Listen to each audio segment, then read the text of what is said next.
எல்லோருக்கும் இனிய காலை வணக்கம். நம்மளுடைய பல்சுவை நிகழ்ச்சியில் வாழ்க்கை அனுபவம் அப்படிங்கிற ஒரு இதுதான் பார்க்க போகிறோம்.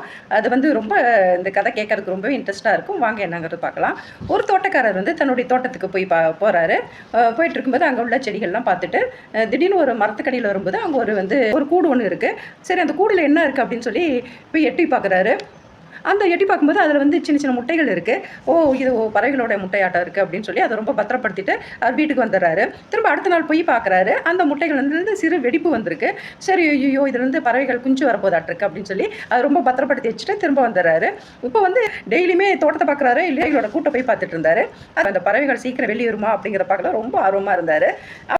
அந்த முட்டையில் வெடிப்பு இருக்குது. அந்த வெடிப்பில் பார்த்துட்டு வீட்டுக்கு வந்துடுறாரு. அந்த முட்டைகள்லேருந்து இன்னும் வெடிப்பு கொஞ்சம் பெருசாகுது. சரி, இது இன்னும் சீக்கிரமாக குஞ்சு பறிச்சிடும் அப்படின்னு நினச்சிட்டு வீட்டுக்கு வந்துடுறாரு. போய் அடுத்த நாள் போகிறாரு. கூட்டிலேருந்து சிறு அசைகள் வருது. இந்த கூட்டை பறவைகளோட கிச் கிச்சுங்கிற மாதிரி சின்னதாக ஒரு சத்தம் கேட்குது. உடனே அந்த தோட்டக்காரர் என்ன நினைக்கிறோம், பறவைகள் வெளியே வரதுக்கு தடுமாறுது, அதனால் அதோட ரெக்கை விரிக்கிறதுக்கு அந்த முட்டையில் போதுமான இடம் இல்லை, அதனால் அசைக்கவும் முடியலையாட்டிருக்கு, நாம் அதுக்கு ஹெல்ப் பண்ணலாம் அப்படின்ட்டு அந்த முட்டையில் இருக்கிற வெடிப்பை கைகளால் சின்னதாக கொஞ்சம் பெருசு பண்ணுறாரு. பெருசு பண்ணிட்டு வந்துடுறாரு. சரி, அடுத்த நாள் எப்படியாவது பறவைகளோட குஞ்சு வந்துடும் அப்படின்னு நினச்சிட்டு ரொம்ப சந்தோஷப்பட்டு வீட்டுக்கு வந்துடுறாரு. இப்படியே 2-3 நாள் போயிடுது. அந்த முட்டையிலேருந்து எந்த ஒரு சத்தமும் வரல.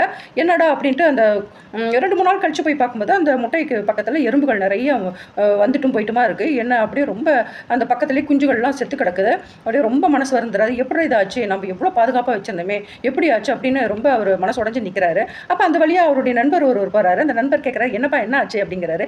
பறவைகளோட கூடு இருந்தது, அதுக்கு நான் டெய்லி ரொம்ப பாதுகாப்பாக வச்சுருந்தேன், ஆனால் திடீர்னு என்ன காரணமோ தெரியல, இந்த மாதிரி நடந்ததெல்லாம் சொல்கிறாரு. உடனே அவர் நண்பர் என்ன சொல்கிறாரு, அடடா நீ பண்ணது தப்பு, அந்த முட்டைகள் இயற்கையாக, அந்த முட்டையிலேருந்து குஞ்சு இயற்கையாகவே அதே வெளிவரும், நீயே அந்த மாதிரி பண்ணின, அது தன்னுடைய கால்களை முட்டி மோதி ரெக்கைகளை அசைஞ்சு கொடுத்து தான் அந்த முட்டையோட ஓட்டை உடைச்சு அது வெளிவரும், அதே தான் இயற்கை பிரசவம், நீ உதவி செய்கிறங்கிற பேரில் அதை அழிச்சிட்டியே அப்படிங்கிற மாதிரி சொல்கிறாரு. அவனுக்கு தோட்டக்காருக்கு ரொம்ப வருத்தமாக போயிடுது.